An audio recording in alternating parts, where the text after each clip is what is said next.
Strength. Endurance. Stamina. These aren't just words. They're the foundation of every race. Every wave. Every sprint to the finish. Out here, it's about more than just winning. It's about pushing past pain. Defying exhaustion. And embracing every challenge the ocean throws at us. When the waves are towering. When the sand burns underfoot. And when your body says stop. That's when the real test begins.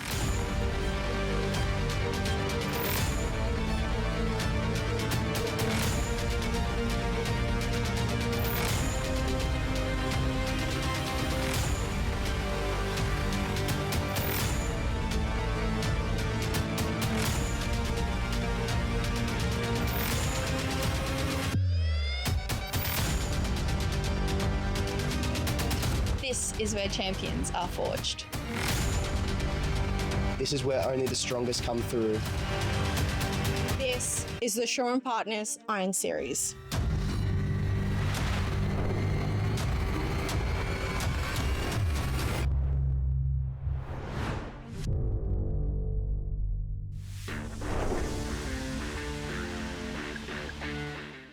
Hello and welcome to the Shaw & Partners Iron Series, and the entire summer comes down to today.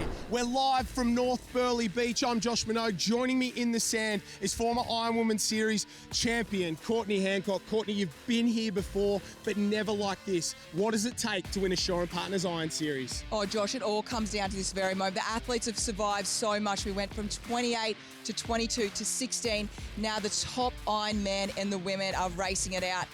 All the sacrifices, all that training, everything they've been through comes down to this very one moment. There's been some close series in history, but never before have there been 12 athletes who can win the title on the final day. If you want to add another layer of pressure, $400,000 worth of cash and prizes, including 2 Isuzu MUXs that'll go to each of the champions. Plus, you get to write your name in the history books. What a summer it's been so far, Courtney Hancock. Unbelievable. Newcastle, Wanda Beach, and now here at North Burleigh, these athletes have fought their way to get an opportunity. They have, so make sure you strap in because there is going to be so much action. For one Iron Man and one Iron Woman, their fairy tale, their dream come true is going to happen all here, but they have to get through the Eliminator. We go from 12, then we go to 10, and the final 8 will be racing it out. And what a race that'll be. First, let's check out how they got here yesterday. Before they get to the Grand Eliminator, they had to survive the Specialist. Round 3, we broke the iron event down into individual legs and then built it back up. And when we got started in the final iron race, it was Lana Rogers, Electra Outram, and Tiani Massey who went head-to-head on the front. Oh, it was such a tough day. We obviously had the run leg, we had the board, we had the swim, and then we had the ski leg. And going into that last Iron Woman, it really came down. But the champion from last year, Lana Rogers, was just too good. Outram pushed her the entire way, but Lana Rogers dominated in the end. And Lucy Derbyshire performed so well, finishing 3rd on the podium, will bode her well for round number 4.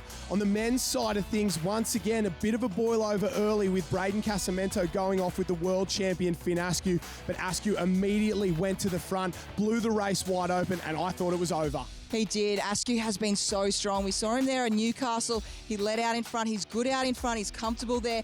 But at the end, we came in the alley day. Oh, his teammates stormed home in the final ski leg. What a paddle it was. In the end, Ali Day, Riley Harlan, Finn Askew, 1, 2, and 3. It was a mix of generations for both podiums. On the women's side of things, Lana Rogers, she's been there and done it before. Electra Outram is having a breakout season, and Lucy Derbyshire, a star of the future. On the men's side, almost the same.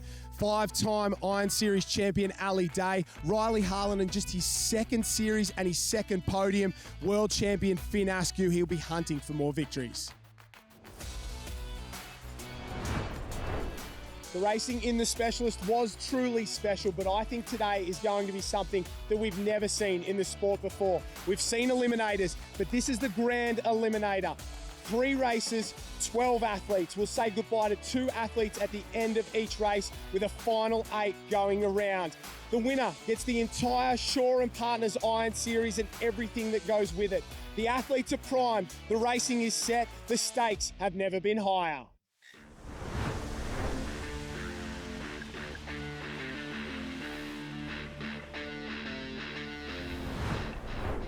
The summer's been hot, the racing has been even hotter. Years of hard work, sacrifice, heartache and triumph have gone into just getting to today.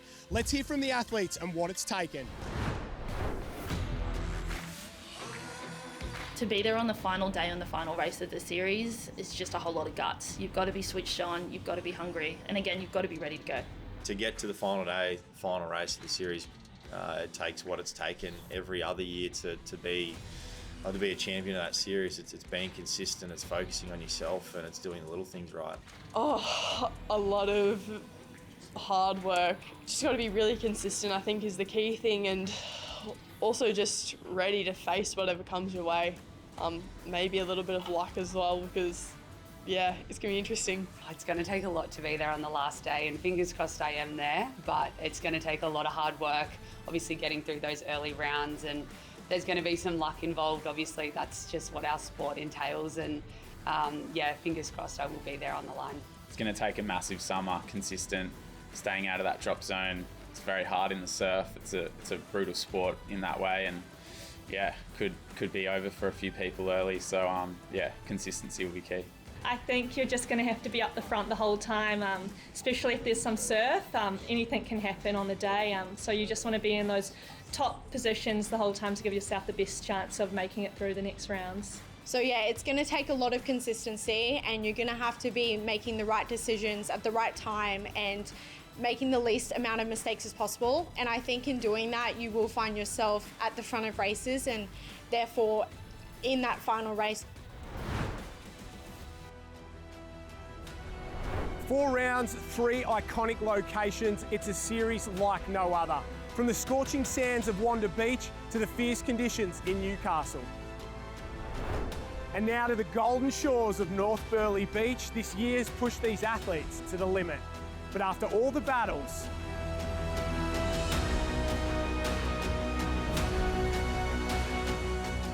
it all comes down to this, the final round.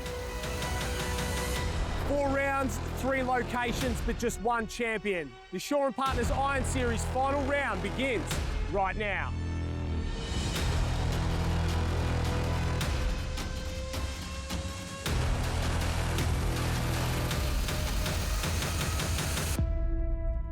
And there they are, the final 12 men who can win the Shaw & Partners Iron Series. They have 3 races ahead of them, and let's meet the field. In 1, the 5-time Ironman Series champion, Ali Day, and the heir apparent. He was 2nd last year. He wants to go better, Joe Collins. We go over the page to 2-time Ironman Series champion out of Northcliffe, Matt Bevilacqua, and 7 years in the series at just 22 years of age, the wild card, Zach Morris. Finn Askew is the world champion. He came oh so close yesterday. He wants more. And the 5-time New Zealand champion out of Northcliffe, Corey Taylor. Next generation, Ethan Callahan, Connor Maggs. You will hear their name for a long, long time. Can they start their careers with a big win here in the Grand Eliminator? Over the page, the surprise packets of this summer. Both men have stood on the podium. Riley Harland and Callum Brennan under the age of 20 and getting it done against the best in the business. And then the final 2 men who've qualified for this series, Joel Piper in 26, Braden Casamento from Alexandra Headland, the final man through in the trial, survived to the final day. 3 races, 12 men, 1 title. The Shaw & Partners Iron Series up for grabs. Courtney Hancock, we're about to get into the action. Well, there you have it. That is the best of the best Iron Men in the world. They were lining up. You can feel the nerves, their heart rates, their hearts would be absolutely pounding. Everybody wants this, and here we go. We are only absolute moments for getting to this first race. There's going to be hearts broken today. There's going to be someone who's going to be all the champion. And Josh, here we are. It all comes down to this. Ski, board, swim. 12 men will enter. Only 10 will move on to race number 2. We will go, Ali Day down almost immediately. Finn Askew, Braden Casamento as well. Ali Day's gone down. He jumps on. What about the shot there? We're almost in the ski with him. And not the start you would have wanted from the man who's won 3 races this summer. The worst he's finished is 3rd, and he is out the back at the moment. And it's Ali Day and Braden Casamento in the red zone with Matt Bevilacqua absolutely flying off the front. It's an old cliche, you can't win it here, but you can definitely lose it. And mistakes like that are not the way you'd want to start this one, especially for someone as experienced as Ali Day.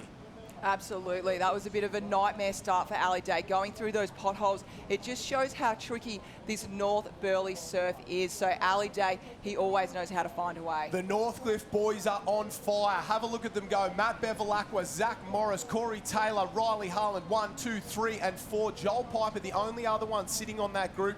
These boys are grabbing this race by the scruff of the neck. Ski first, strong for a lot of them. Then there's a big gap back to Ethan Callahan in that red jersey. Joey Collins is there. Ali Day's worked his way up into it as well, but we're all chasing our leaders, our top 10. Let's take a look at that start there, and 3 of those boys look like they got hit by a sniper, and it was Ali Day who went down first. The potholes at North Burleigh can be so brutal. Let's take a look. The water gets a little deeper. They can't really see what's happening. Bang, you see him go down there. Off in the distance, a couple others as well. He looks up and goes, not the start he would have wanted.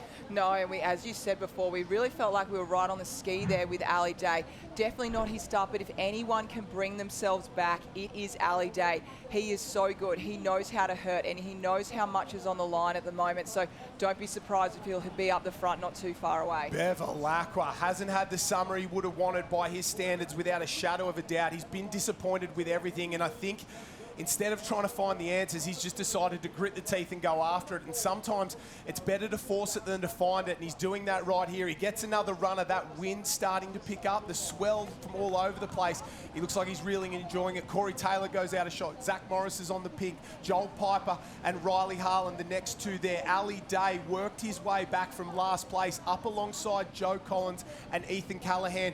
Out the back, Callum Brennan, Braden Casamento, Finn Askew. They're getting a wave. They're getting a good little wave to come down and close the gap on this man, the man from Tasmania, Matt Bevilacqua.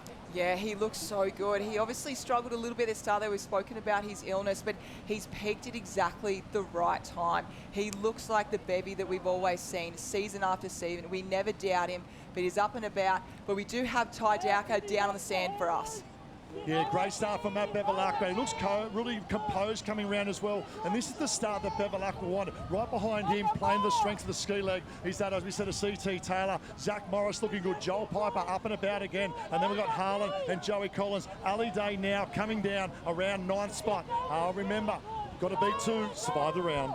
Yeah, you're spot on there. You've just got to stay in front of 2, but when the field's this good and it's that tight, it's super difficult. All the boys, Braden Casamento's worked his way back up out of it, and there are the bottom 2, Finn Askew, the world champion, Connor Maggs, and those boys were both in the top 4 yesterday. So Connor in 4th, Finn Askew in 3rd. They find themselves in 11 and 12 at the moment, so not where you want to be. That front 2 men have broken away, very experienced. Corey Taylor, so many years in the series, 10th year in the series. Bevilacqua was in his 12th. They know what it takes to win a title, and they've gone, nah, I'm getting out of the trouble, I'm getting away from it, let's get out in front. They've done that, and they're letting the rest of these boys fight it out for the final 2 spots. I love the way that Taylor and Bevilacqua are racing at the moment. Even Ty Dowker made a great point.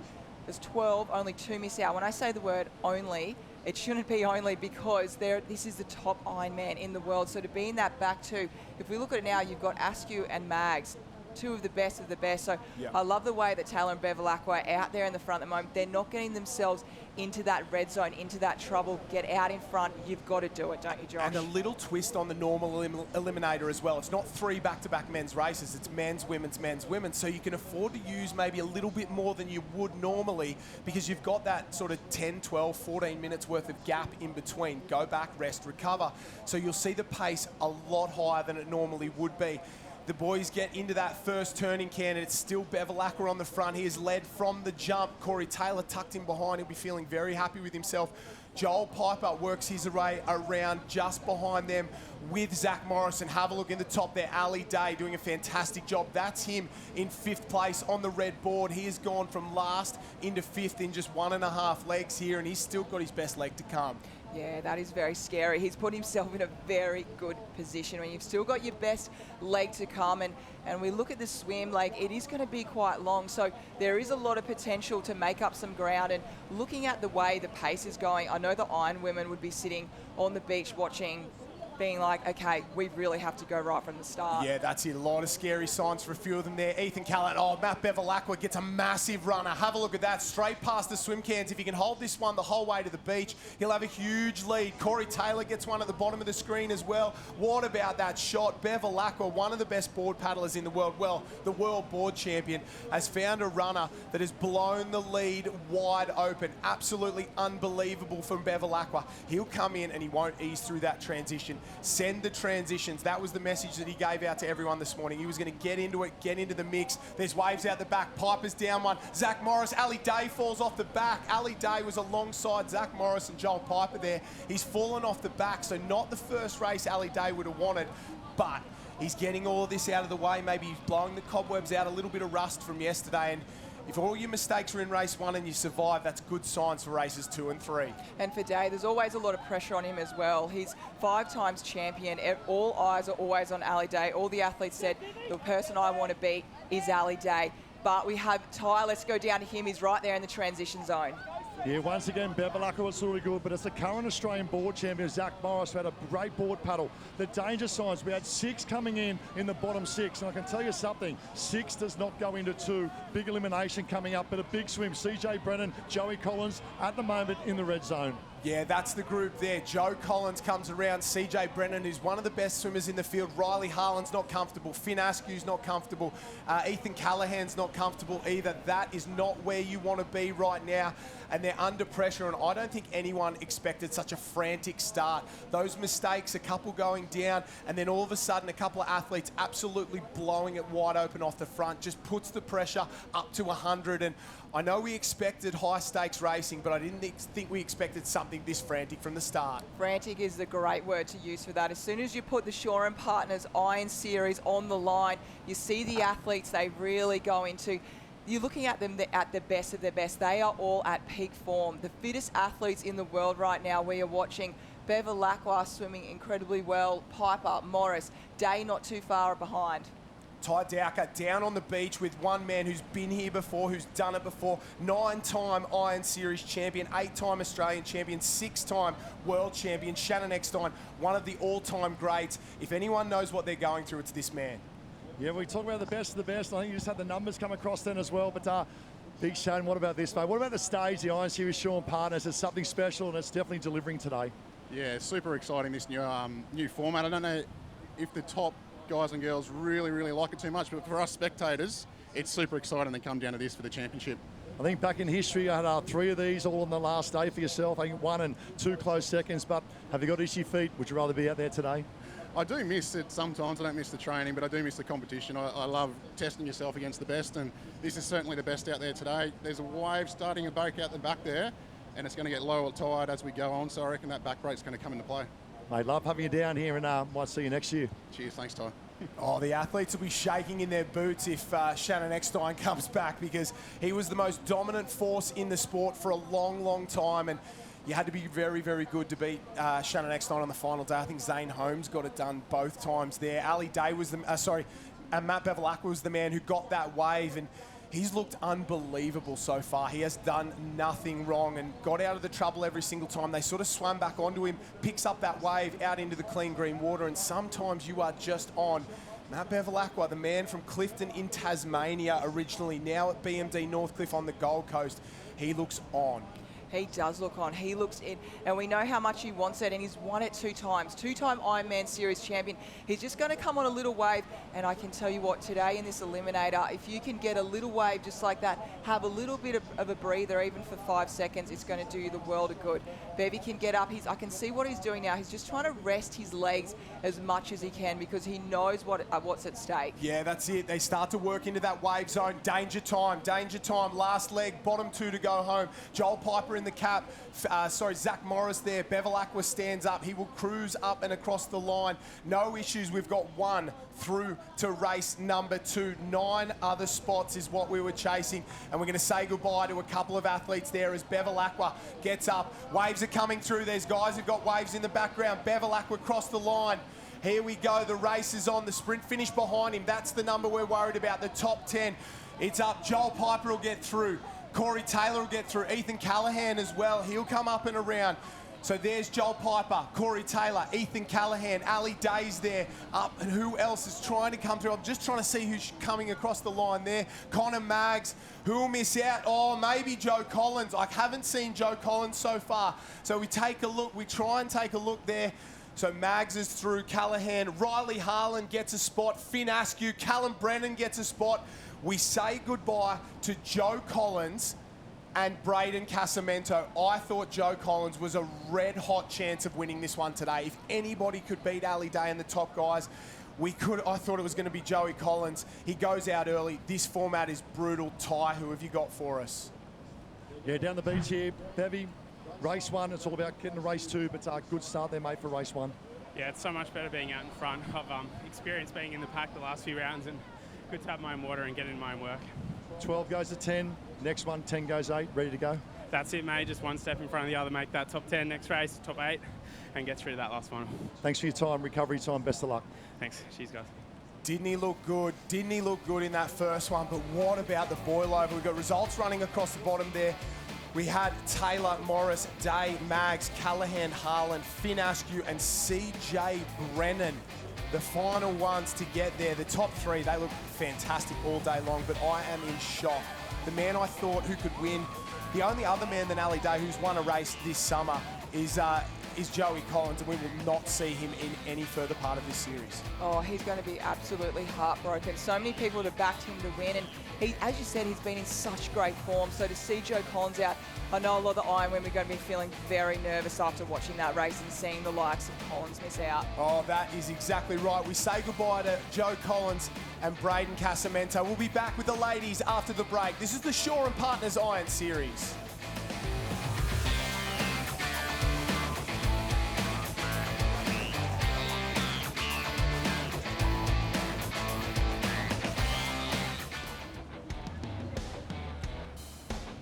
Welcome back to beautiful North Burleigh Beach for the final round of the Shaw and Partners Iron Series, and already we've had a boil over. Joe Collins, one of the favourites for the men, has gone out. The ladies are up next. Let's take a look at what's ahead of them. 3 races, 3 different orders. We say goodbye to the bottom 2 after each round, and well, if that men's first race was anything to go by, this ladies' first race is going to be just as frantic. We have the race 1 ski leg and the engine swim leg. Courtney Hancock, let's take a look at the women's field. Yeah, we've certainly got a lineup for the women's. Lana Rogers, 3-time Iron Series champion. She'll be going for that number 4. Also another Shaw and Partners Iron Series champion, Georgia Fitzsimmons, 2 times there. And then we move on to Olivia Corrin. She's a New Zealand champion. There's certainly a resume for all these women out here. Electra Outram, she was our round 2 winner. She has been looking so explosive. Look out for her, especially in that run leg, the transitions as well. Tiani Massey and Lizzie Wellborn, both superstars of our sport, and they have just been in the best form all season long. Naomi Scott, a big happy birthday, Naomi Scott out there. Her birthday is today. Current World Iron Woman champion, and next to her there is Jasmine Raywood, the 18-year-old, the youngest in this field. Emma Woods, the Sunshine Coast Iron Woman. Look out for her as well. And Lucy Derbyshire was 3rd yesterday. Can she go 2 better and get that overall win? Carla Packpack and Annalise Kibble, they are the only 2 Iron Women left from our trial. That is the lineup, Josh. And I tell you what, it is an incredible field. Yeah, that is exactly right. 9 in green, 1 in yellow, 2 in pink. The girls are set and ready to go. The same order, the same course, 12 down to 10. Ski, board, swim for these ladies. They are off and away. The Grand Eliminator here in the Shaw and Partners Iron Series. The race 1 ski leg in and away. Jasmine Raywood closest to us. Electra Outram just inside her. And Raywood seems to have had the best of it so far. Lucy Derbyshire in the centre on the blue and pink. Maybe just left behind ever so slightly. But there's plenty of time to get back into it.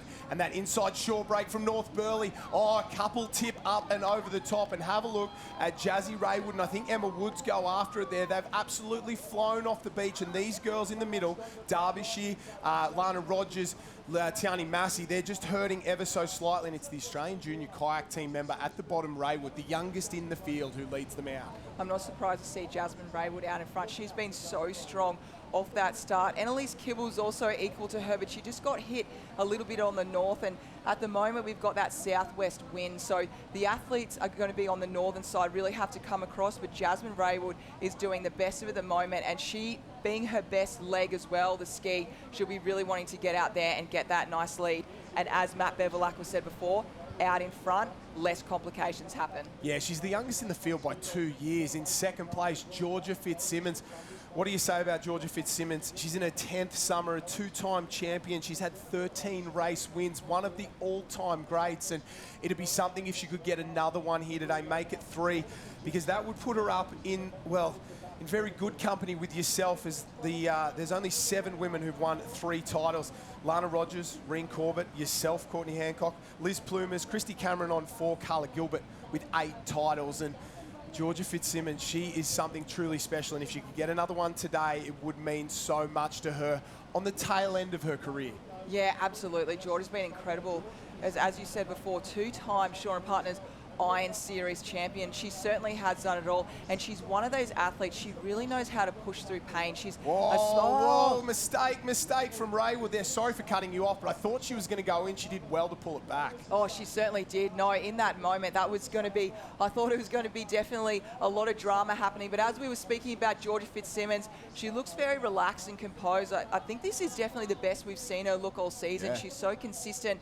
Jasmine Raywood's just gone off to that northern side, and might be also Lizzie Wellborn on the yellow ski as well. Yeah, cutting down on this runner here. Wellborn will come up alongside them, and I think there was frantic times yesterday for both Wellborn and Fitzsimmons. They were down further than they would have wanted to be in round 3 in the specialist, but they managed to get themselves through to that. Out the back, Lana Rogers has missed one, so that next wave, it's got 2, 4, 6, 7 on it. Lana Rogers is on a wave on the back, and not where she would want to be right now with Annalise Kibble, but our leaders out in front. Georgia Fitz on the white ski, Lizzie Wellborn on the yellow ski, and a little bit like Bevilacqua, Fitz hasn't had the summer that she would have wanted. A 4th place, her best result.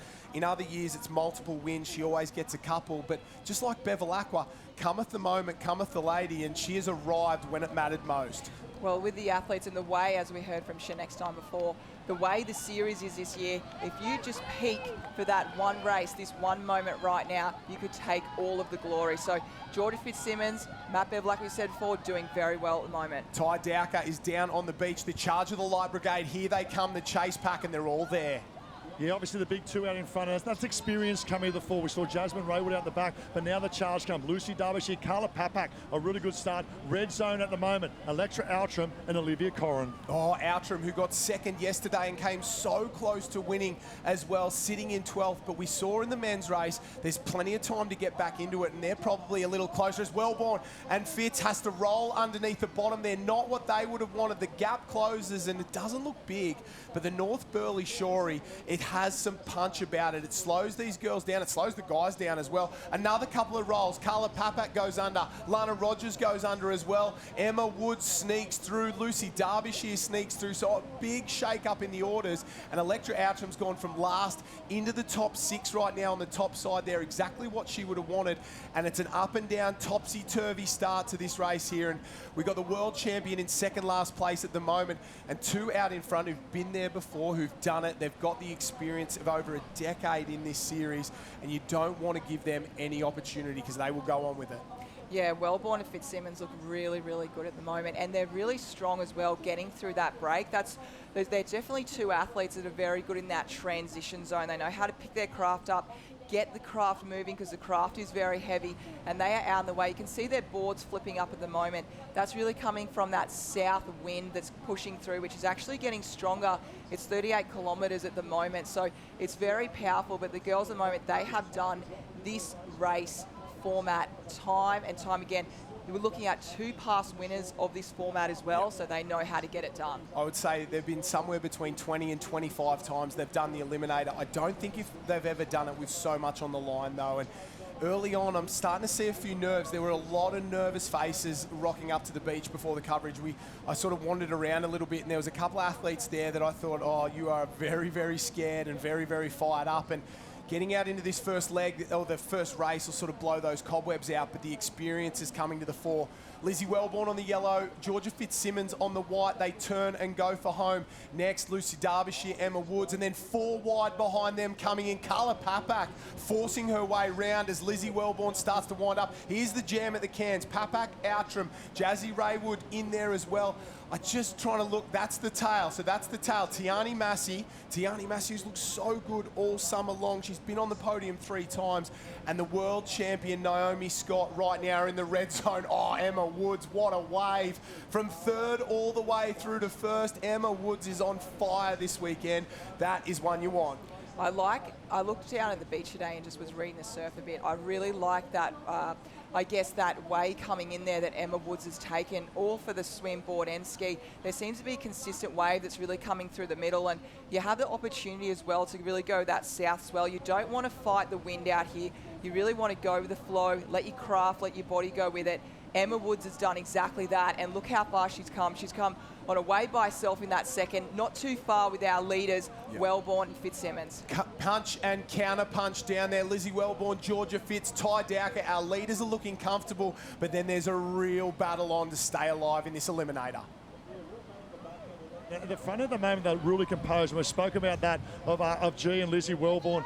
He's mentioned Emma Smith looking good, but the Emma Woods, at the back is where all the action. At the moment, we've got 5, 6 or 7. We'll pick up some body language. Tiani Massey looks really good. Lucy Derbyshire looks super composed. And then we've got Lana Rogers close to the red zone here. Needs the lift, needs to find a way. But more importantly, we've got that picking up of Olivia Corrin. Jasmine Raywood now in 12th position. Tiani Massey, she got a massive wave all the way home. Cut her from about, well, I was going to say 11th or 12th place into 4th. So you find the right runner, and that is what it's all about. Outram goes round. Lana Rogers behind her. Carla Papak, then Naomi Scott, maybe Kibble there, and Jazzy Raywood. That's the back end. Corrin and Raywood. This is the cutoff point here. Corrin, number 3 last summer, is currently sitting in 11th place. If we stop the race before the engine swim leg, she is out. Olivia Corrin and our early leader, Jazzy Raywood. Well, fitness is really going to come into play. They raced yesterday for that round 3, and we saw how hard that was. A specialist, they had all the individual legs. That run would have taken a lot of energy out of them as well. So they had to recoup last night, recover. Yep. They knew how much pressure it was to get into that top 12. Now they're here for the top 12, and they've really just got to make their way from here. So I feel like fitness, from looking at it, is really coming into play today. Another interesting one from that shot is the different lines the girls have taken. Lizzie Wellborn, Georgia Fitz have gone together. They're a little bit more to the north. Great shot there. And then looks like maybe Tiani Massey, Emma Woods and Tiani Massey, have taken maybe a straighter line there, maybe a little bit more to the south, hoping they get pushed back onto that can. And I don't know who's going to pay off, but it looks like our 2 leaders out in front there have maybe got the better run, and Emma Woods might be going to the wrong can. I don't know, because she's just continuing to go to the south, while Lizzie Wellborn and Georgia Fitz there look like they're reasonably on. We'll wait to see that first can appear, and it's going to be a long swim back for a couple of these girls. I just don't know which ones. I like the position of Emma Woods at the moment, Tiani Massey in the middle there. The reason being is because of that south swell coming through. So the girls out here at the moment, Wellborn and Fitzsimmons, if they've had to come back to it, they're going to have to push through the wind. So I think Emma Woods will be safe whichever way she's coming at it, because we know that south is pushing to the north. Yeah, spot on there. Someone who's been out there, who's experienced, finished at 14th place yesterday, is on the beach with Ty Dowker. Hannah Scully knows all these athletes very, very well. Yeah, Hannah Scully, 7 times a part of the series, and unfortunately, as mentioned, 14th yesterday, not making today. But it's a brutal format, isn't it, the Grand Eliminator? Yeah, everything on the line to going out each race. You want to make sure you get out the front and sort of stay there, know that you're safe. And the conditions today, it's changing up and down every leg, so it's going to be 3 red-hot races in order to win it. Red-hot racing, but also the quality of field. We've got a lot of contracted athletes here, but also qualifiers. The depth and breadth of quality is second to none, isn't it? Yeah, it's massive at the moment. I think what the females have been doing really well is just across the board, swim, board, ski. We're going to see, like, all these 12 women are really good at every leg, and you just can't have a weakness at the moment with the quality that's coming around, which is really cool to see. Good to see, and the big question, is Scully back next year? Come on. We'll see. Stay tuned. Back to you guys. Grew up, born in Wagga Wagga, of all places, made her way to Lennox Head, now up at BMD Northcliffe on the Gold Coast, and an absolute stalwart of this series. And She's had some great wins over the years, 2 race wins here in the Shaw and Partners Iron Series. Not the year she would have wanted, and like a few of these athletes are on the back end of their career, I'd like to say closer to the end than they are to the finish, but Hannah Scully is truly one of the great athletes we've seen in a long, long time. Our leader's still out in front, the rest of the field starting to work back onto them, and this is going to be interesting because we've got a group of 5 out in front and we're chasing another 5, but the back markers are close enough. If they can get a washdown wave on that shore break, go past 1 or 2, you're home and hosing through to the next round. But if a couple of these ladies start to get complacent, if they just think, oh, I'm through, it'll be all right, then they'll be in a bit of trouble, and we saw upsets in the men's race. Well, it depends on what type of athlete. You know, the athletes that have done the Coolangatta Gold and have that endurance background, they need to get into this first race.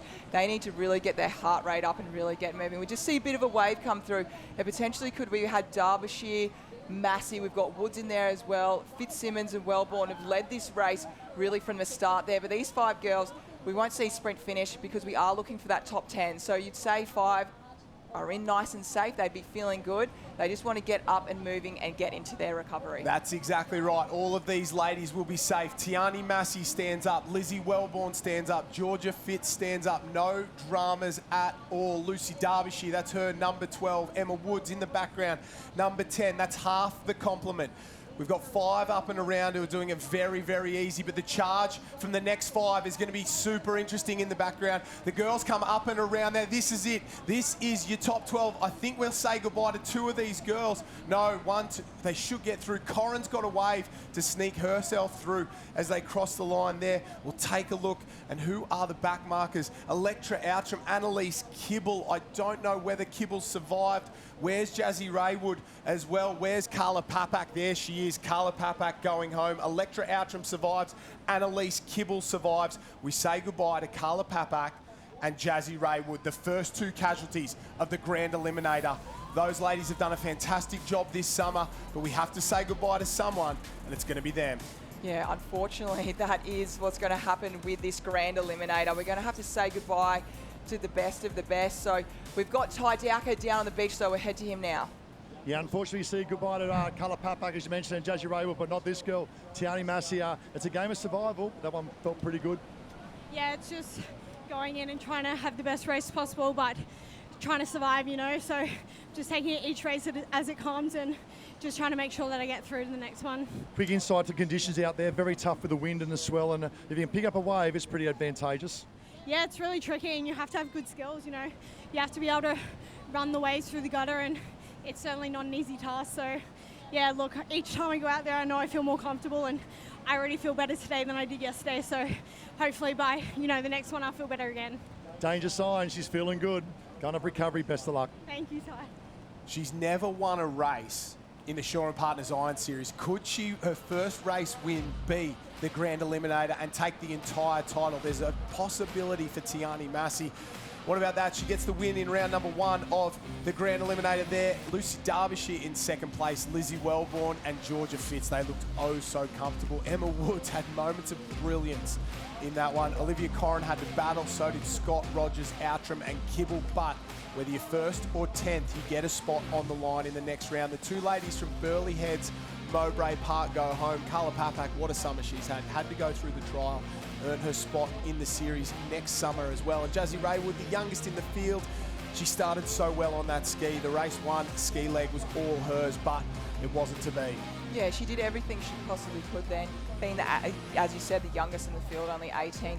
She got out there and she led the way. So I really love the way she went about it. And also it's been experience for her. To get to that top 12 today is incredible, and be a part of it. It's amazing. The boys are back and they are on the line. 10 down to 8. Race number 2, board, swim, ski is the order. You survive this and you're in the big one. Off and away. CJ Brennan close to us. No mistakes from any of the men. They know it's time to get serious. Finn Askew. The white board is Ethan Callahan.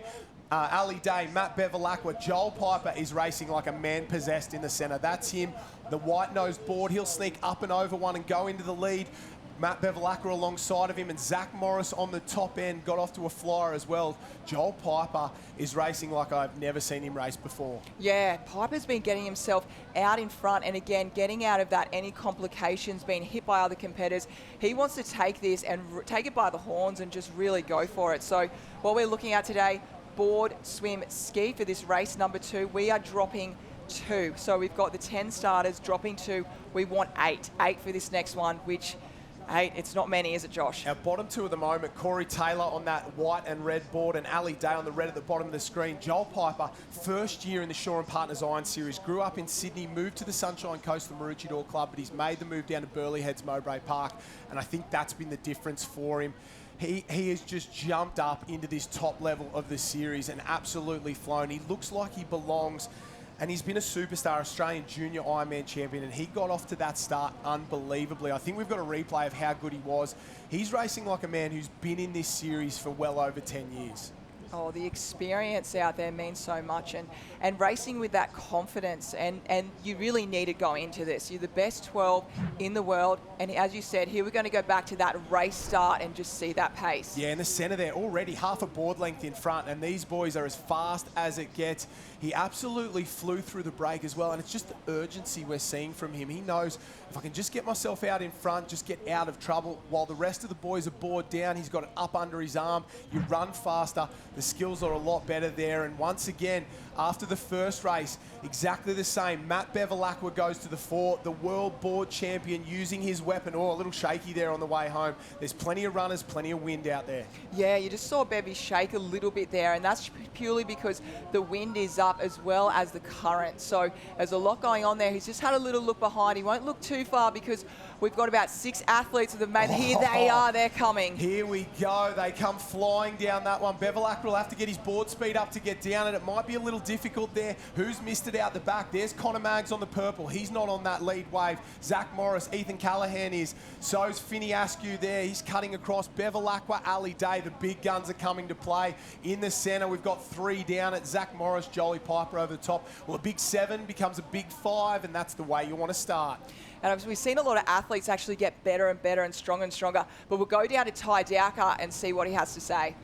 Oh, what I love about this down here is the colours of the rainbow. We have our qualifier, Joel Piper in 1, the red of the next gen of Ethan Callahan, the yellow of Ali Day, and then the contract athletes of Bevilacqua and Zach Morris coming through. Then you got Finn Askew to that of CJ Brennan. Red zone at the moment, Connor Maggs and CT Taylor. Plenty of action to go with 2 legs left. Yeah, here comes Finney Askew working his way around. There's Callum Brennan, swims his best leg. This is the red zone. Corey Taylor, Connor Maggs, both men very, very good yesterday. Connor Maggs looked unbelievable, but just, I think, labouring ever so slightly. If anyone's going to make a move, it's Maggs. He's a very, very quick swimmer.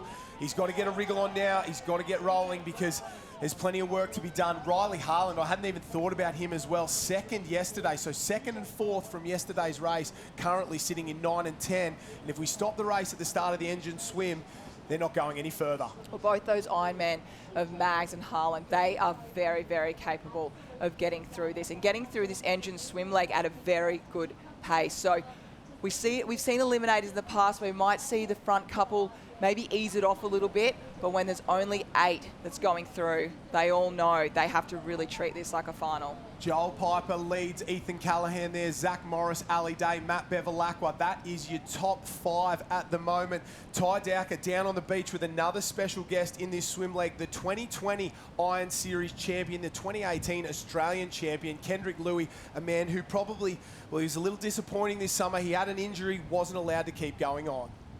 Yeah, obviously he had an injury and deserves to be here as well. But Kenj, it's race 2. You've been here plenty of times. How critical is the swim leg? Yeah, this is where it's going to be probably won and lost. In the swim leg, you can see Ali just keeps pushing the pace. As soon as you set it up in that first leg, the swim leg is the time, you know, the leg you spend most time in the water. So he's pushing the pace. Anyone that wants to push the pace and hurt himself here is where they're going to do well. Yeah, put the hard work in to get results. And just quickly, mate, unfortunately with your injury there in race 1, but is Kenj back next year? Oh, that's a good question. You know, it always sucks. I don't want to go out on an injury. I think I'll be back for the Australian titles, which will be nice. So, look, I'm just kind of taking it as it comes. To be perfectly honest, I'd love to be out there racing, but just with a few more waves. So, mate, it's awesome to see the young guys coming through. I'd love to see, you know, someone like Bevy or Finn get up today. I think they're looking really good. So, let's see how we go. We want you back, mate. Thanks for your time. Kendrick Louis, back to you guys. Yeah, hopefully we see Kendrick Louis back. That calf injury, he did not deserve that. And sometimes old age catches up with everybody there. They start to work on the way home. Ethan Callahan in red in 1. Ali Day, we see him there in 2. He's worked his way through very, very comfortably. Joel Piper, a little lump pushes through. I don't know who'll get it. I don't know how many. Oh, 2 out in front. Well, one of the greatest of all time and the next generation superstar, Ali Day, Ethan Callahan there. They get the best push out of that into the hole. The rest of the field battling hard. There's waves coming through. You can see them starting to wash through now. Here we go. The boys wash into the gutter, reset, start to go to work, and it can be stressful times for these athletes. If you get one into the hole, you know the back markers are going to start getting waves. Yeah, it's really interesting with the body surfing at the moment. If you can almost get yourself to the gutter and then reset and really treat it like a 100-metre sprint to shore, you can really get yourself on those, that last kind of wave coming through. But they're really clipping together. We see Ali Day. He's just pushing that bright yellow singlet. And then we've got Ethan Callahan, as you said, not too far away, which has just come down to now join Ali Day. Oh, these two, they will not separate. They went head-to-head for the entire Enduro in round number 1, and it's, well, one of the oldest men in the field and the youngest man in the field side by side. One of them has 5 Iron Series titles and 13 years experience. One of them has just done 6 races in his entire career. So it's chalk and cheese, but both men absolutely flying at the moment, up and over. Ty Dowker down on the beach. It's, well, the present and the future going head-to-head. Yeah, exactly. It's you got Ali Day, obviously the yellow, Ethan Callahan tucked in. You've got the biggest cheer squad down here, Callahan as well. Morris comes through, but let's look at the red zone. Joel Piper had a great start, but now sits in 12th, and right in front of him in 11 in the red zone is our world champion of Finn Askew. Needs a big ski and needs it now.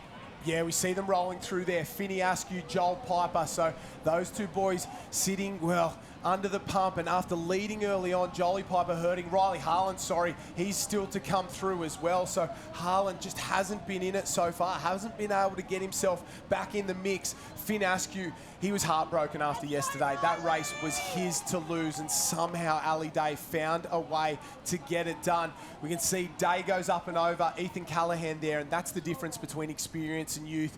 Day gets on, no drama, sneaks through. Callahan hit once or twice, and now he's got 3 ski lengths to make up.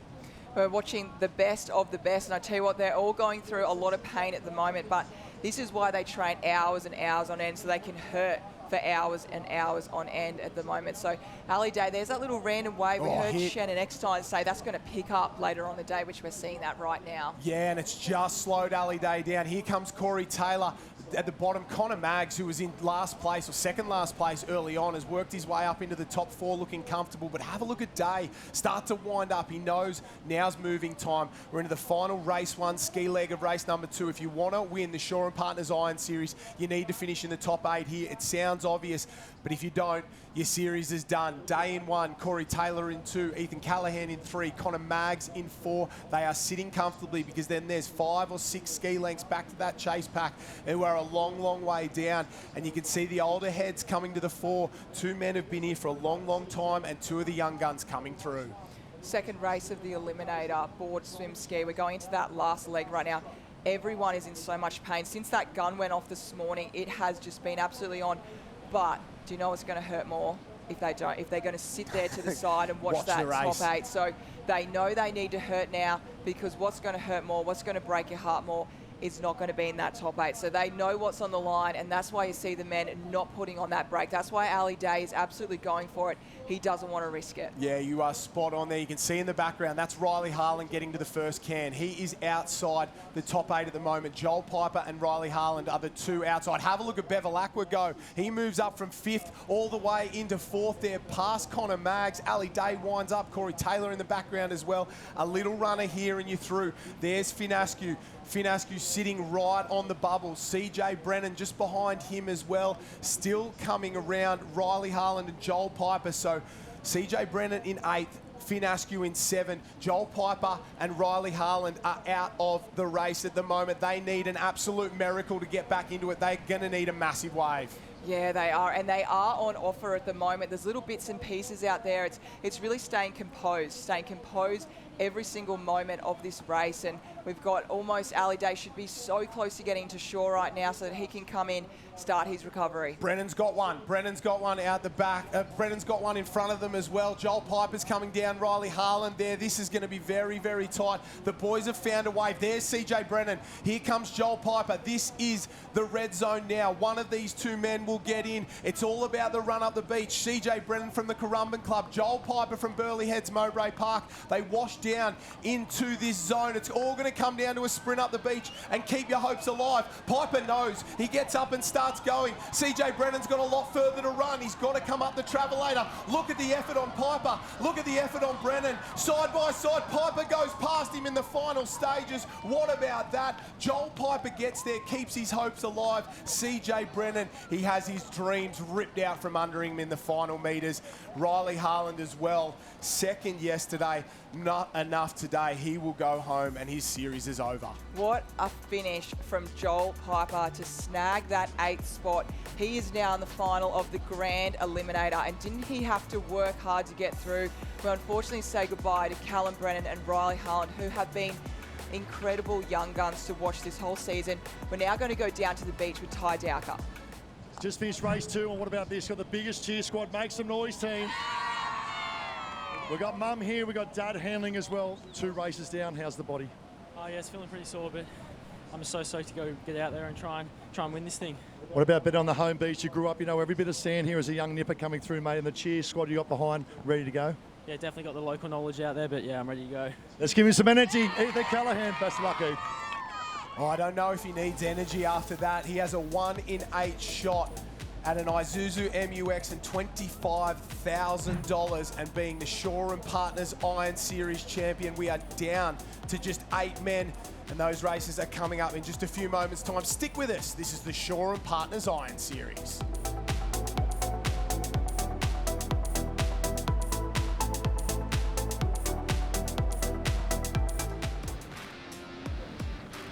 Welcome back to North Burleigh on the beautiful Gold Coast for the Shaw and Partners Iron Series and the Grand Eliminator. We're at the halfway mark, 2 men's races, 1 women's race down. Let's take a look at the results from race number 2 of the men. We have our final set.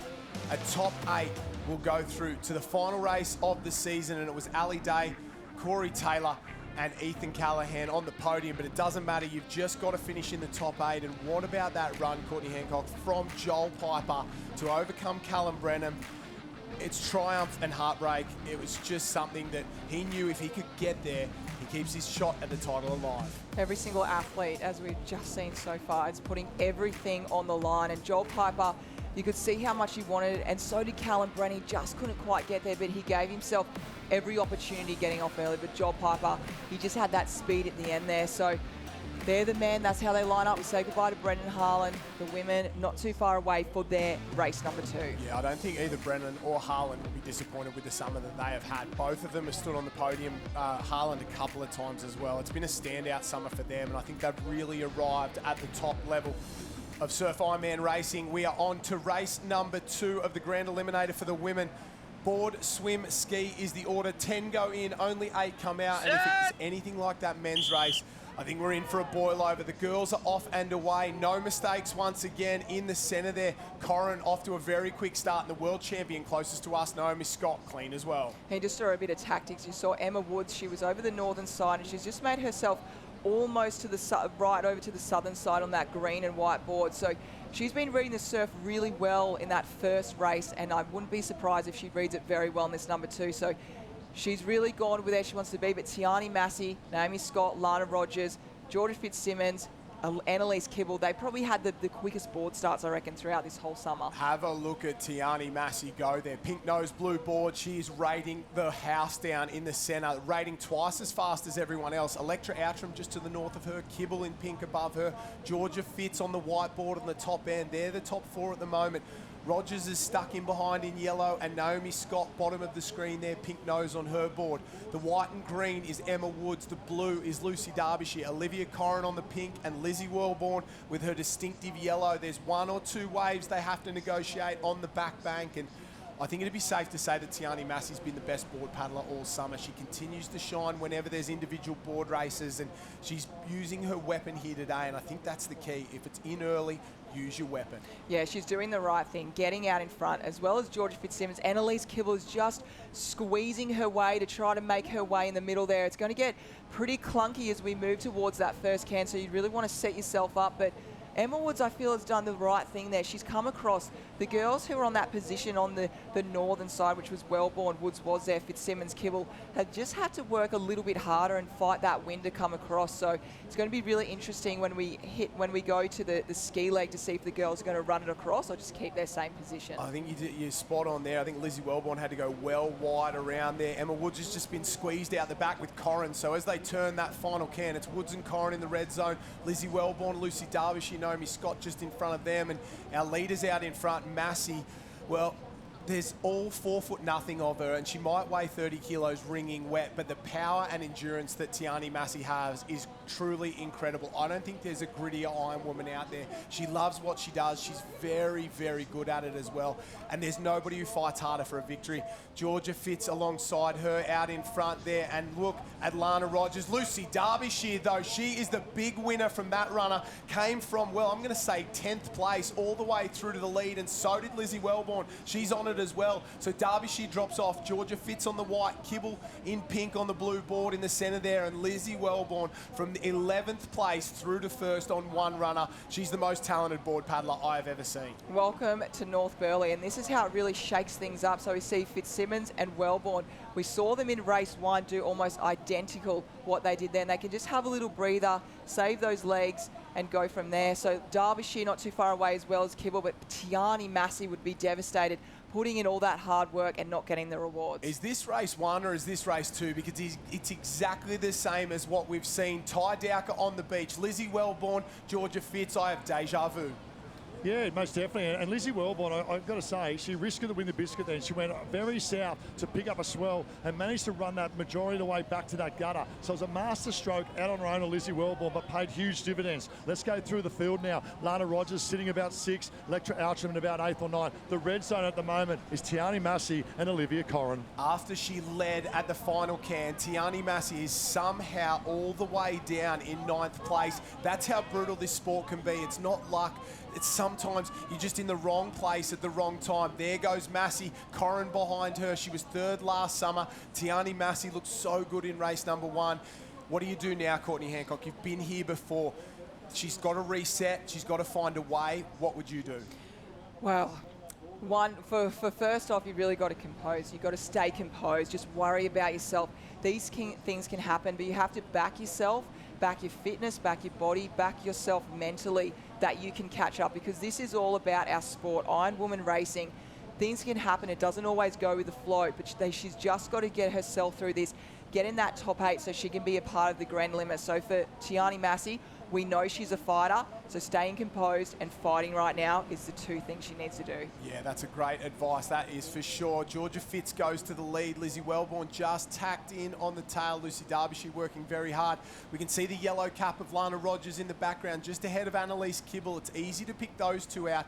Obviously, Rogers, the defending champ. Kibble, the only one to come through the trial, still to be alive in this series. So she's wearing the pink. Had to do it the hard way. Annalise Kibble has had an absolute breakout summer. Her second ever series. She got a podium last time round. She's been close in a few races here, but she's well proving that she belongs at the absolute top level. Yeah, absolutely. She's been incredible to come from that trial and all the way through and really representing the trialists so well. And we are not surprised. She had such a breakout season last year, and Kibble's been so powerful and so strong. And she's in that top 8 at the moment. So we see Fitzsimmons leading out at the moment. Wellborn, she's in a good spot at the moment. She's just kind of, you can see her just trickling her legs there, relaxing, just making sure she's almost tapping on Georgia's feet at the moment. But we know that Georgia's going to set a very good pace. So Lizzie's got that trust in Georgia that she's a phenomenal swimmer. We know that she's not going to put the brakes on too much. You know, the interesting part is looking at the rating and the technique between 1 and 2. Georgia Fitz, from that traditional pool background, swims her best leg. She comes from the Australian junior swim team, world junior champs.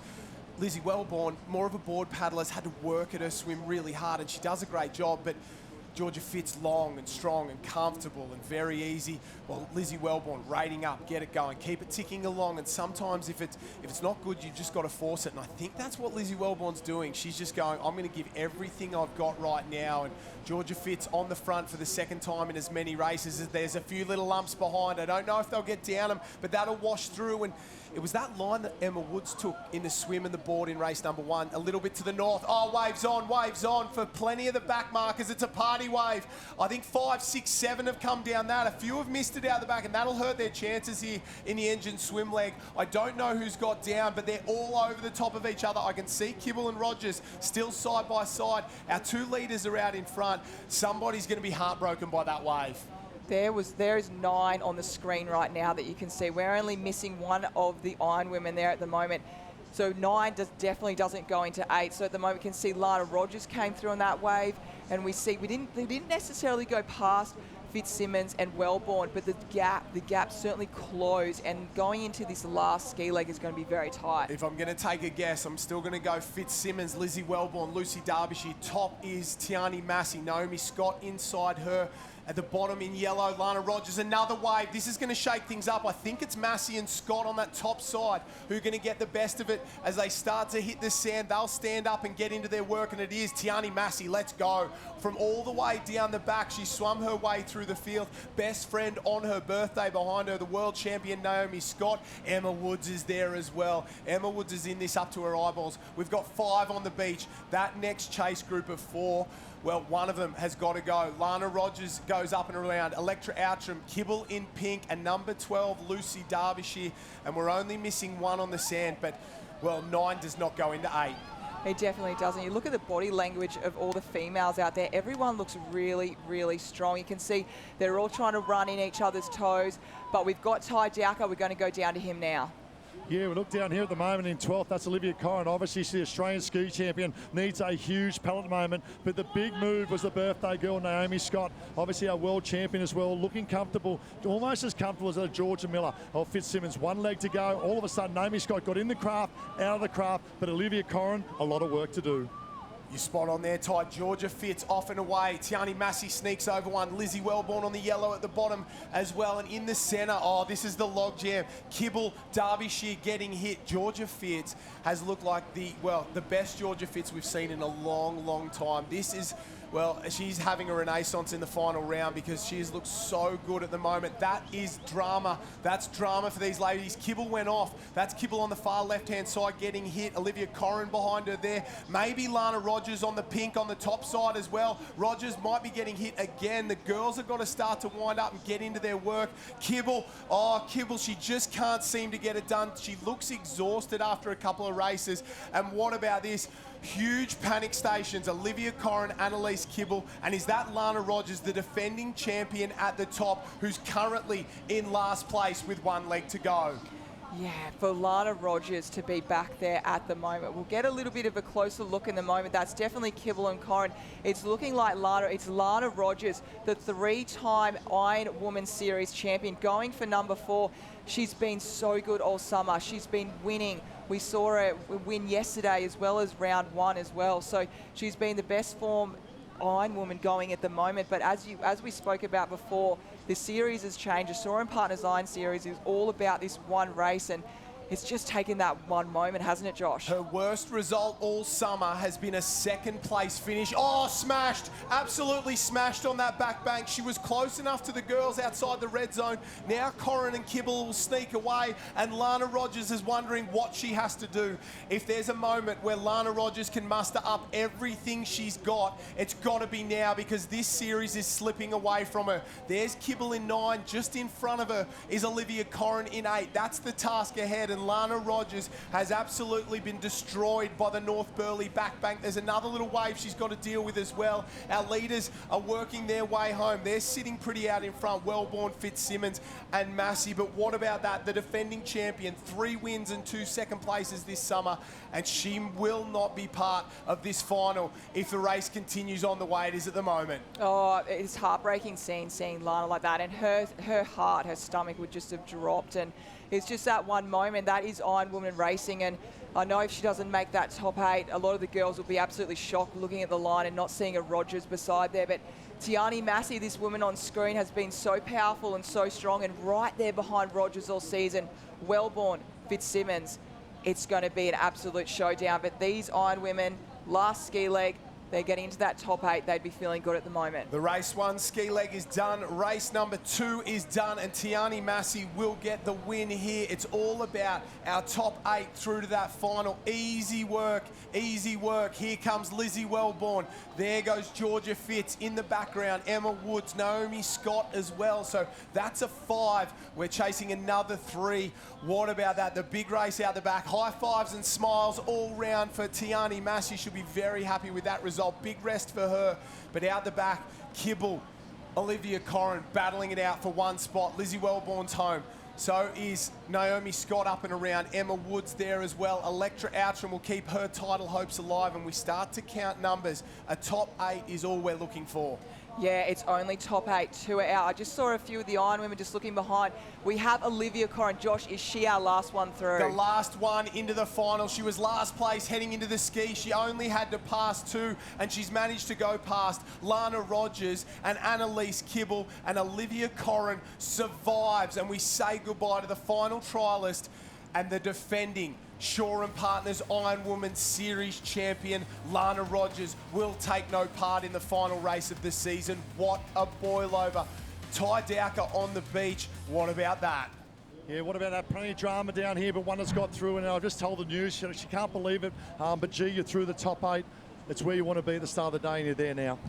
Yeah, it's such a stressful weekend. I was really nervous leading into it, and just a whole different ball game this series, and it's awesome to be a part of the first Shaw & Partners Iron Series, and just having so much fun out there. As you get a bit older, you tend to really enjoy it a bit more, I think, and you just take it in for how special it is and how great this beach is, how many people we have down here supporting us. It's so incredible, and I love being a part of it. A lot of emotion here as well. Let's put our hands here. I think she's coming up now, that very shortly, of Lana Rogers as well. But to wrap up, what's going to take to come out on top of this top 8 shootout? I went through this with my coach Naomi Flood last week, and my word for this weekend is tough, and I'm going to have to be really tough out there, and we all are, and it's brutal. The girls are on fire. It sucks to see Lana missing out because she really deserves to be in this final race, and it's just one of those things. Our sport can be so cruel, and it really teaches everyone, even if you're at the top or if you're a nipper, it just teaches you so much resilience and just perseverance. So yeah, I definitely want to take those things into my later endeavours in life. What about that raw emotion, grit, determination, a little bit of luck? Look out for this girl, Georgia Fitz, on the move. Best of luck. Thanks, Ty. It is a recipe for success, that is for sure. And like she said, the sport can be oh so brutal. And for this lady, what a champion she has been. She finishes the summer with 3 wins, 2 second places and an 8th. And by anyone's standard, that's an amazing year, but not good enough today for poor Lana Rogers. You got to feel for her there. Tiani Massey gets in there, but stick with us. All the early rounds have been done. Just 16 remain, and we're going to crown ourselves some Shaw & Partners Iron Series champions after the break.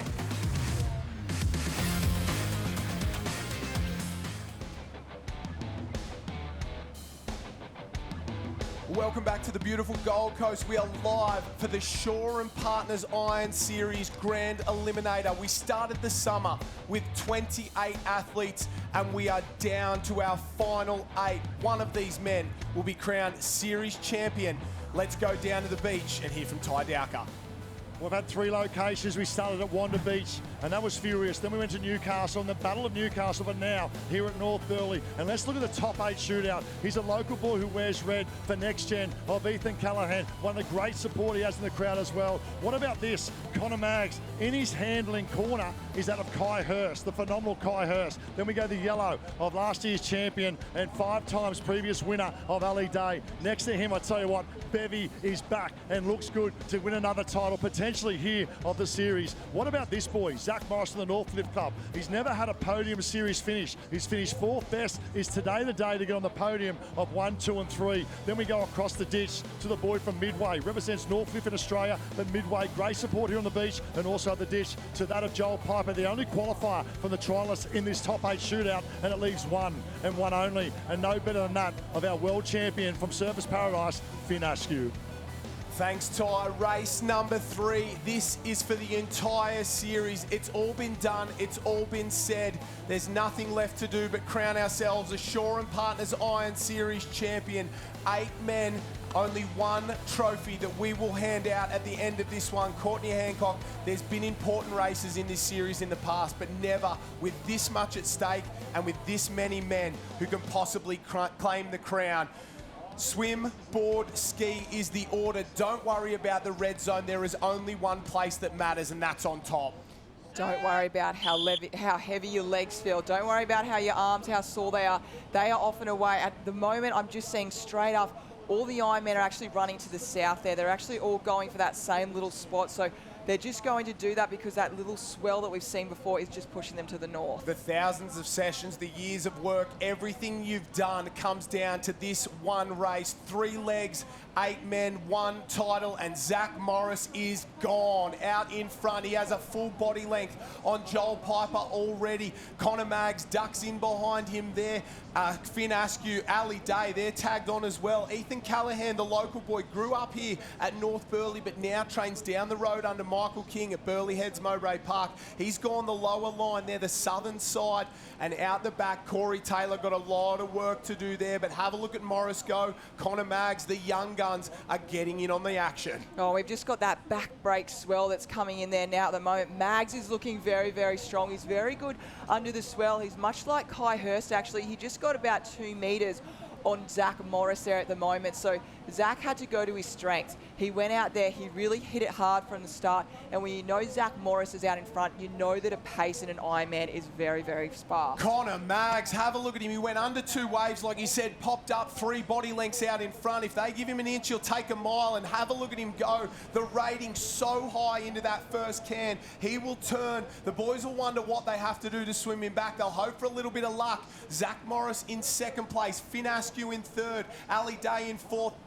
Big shove on the cans between Bevel Aqua, Ethan Callahan and Corey Taylor. Joel Piper on the back end at the moment. But the leader turns, the man from Newport, down on the northern beaches of Sydney. He's in his 3rd series. He had a 13th, a 17th, and now he is inside the top 8 and leading the final race of the summer for all the money, the Isuzu MUX, and the title of being the Shaw & Partners Iron Series champion. Yeah, and the one thing that Connor is so good at, he believes in himself. He knows that he can do this. He has the confidence. He doesn't worry that he's 19 years old. He doesn't worry about that. He doesn't worry that Ali Day has won 5 times Shaw & Partners Iron Series. He really wants this and he's going for it now. So he's just coming towards that gutter. We do have a very big wave out the back. Are we going to see anyone catch that broken wave, or is it going to fall over the top of them? Oh, I think it's just going to push through. They might get a little push out of it. 1 or 2 get a run, but Connor Maggs is gone. He was born in South Africa, made the move over to Australia, and he loves surf sports. He's a smart kid.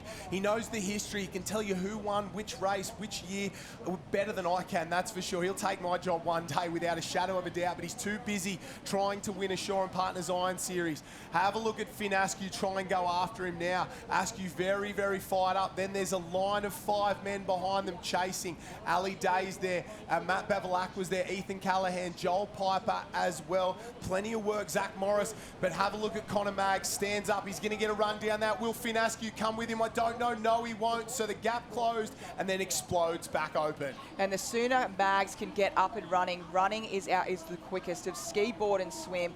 It is the quickest part of an Ironman race. So if he can get up and going and make those meters, Askew not too far away, but Connor Maggs, I have to say, he looks very, very strong at the moment. Ty Dowker on the beach. What a start for Connor Maggs. He's blown it wide open. Phenomenal effort from Conor Maggs. That's all youth and enthusiasm. He's up on his toes. Finn Askew, the ability to get up on his feet nice and early from the swim leg as well. But chasing them, Bevilacqua, Ali Day, the Australian board champion, and Zach Morris. The crowd is going absolutely berserk because so much at stake in the top 8 shootout. Corey Taylor, the only one not in that group. The big board paddlers, Bevilacqua, Day, Zach Morris. They're the ones to watch. 3, 4 and 5 right now. They're the best board paddlers in this field, and I think if anyone's going to catch the leaders, it'll be those 3 men. Have a look at them go. Bevilacqua already up alongside Finn Askew, but Conor Maggs on the purple. He's got 2 or 3 board lengths there. Day's on the top side in red, Morris at the bottom on the white, and Jolie Piper hanging in and hanging in and hanging in. The big mover here, Bevilacqua, and watch for Ali Day. I like how relaxed that Maggs is at the moment. If he turned around, he'd see Askew, he'd see Bevilacqua, he'd see Day, he'd see Morris, and he doesn't get intimidated by those names, but he's got a little bit of swell out the back there, and he's going to have to get himself moving because he's going to get the most power force of that. He's going to get the biggest hit. So if he can get himself out and away, and we just see it's Askew has just made a couple of meters on Maggs there at the moment, but Ali Day, we know he can go all day, but Conor Maggs, he's shown us that he can as well. Only 3 men have snuck over these waves. Corey Taylor gets hit as well. North Burleigh is providing. They're throwing the surf at these men. There's Ethan Callahan on the tail, trying to get over. Morris goes over. Day, so does Piper. Callahan, they're forced to pop another one. So Conor Maggs gets hit. In second place, Finn Askew, the world champion. Bevilacqua hanging in there. Ali Day tucked on his tail as well. That's our top 4. And well, Conor Maggs and Finn Askew, the gap closed, and then it's opened up again, and we're basically back to where we started at the beginning of this board leg. There, the swell has picked up. We've seen it be high tide. The tide is now lowering, so it's definitely picking up at the moment. So coming in on this board is definitely going to make some changes. You've got to pick the right spot in, and we know that Maggs and Askew are very, very strong in swell. So I would have no doubt they will have their lines picked, and they're going to hold it coming in. And as they say that, there's a little bit of a wave, Josh. Big lump there. I don't know if Conor Maggs will get down it. He tries to push. Bang, he gets that. What about that? First around the can, first shot at the wave. He looks over his shoulder, a little cutty as well. Oh, what about the style? Young, confident and hungry. Out the back, there's waves for the back markers, but Conor Maggs is having a day out, and he looks so comfortable in this mix. There's plenty of waves on offer for everyone. You've got to get through the hole. It's all good styling, but if it fills up and the back markers catch you, it's all for nothing, and here they come. Finn Askew, Zach Morris, Ali Day, Joel Piper down that runner there, and these boys are chasing hard, but Conor Maggs on the sand, 1 leg to go, race 1 ski leg away from being the Shaw & Partners Iron Series champion at just 19 years of age. The young lad from Newport, he is living his dream right now, but there's a lot of racing left. Ty Dowker, what about the chase pack?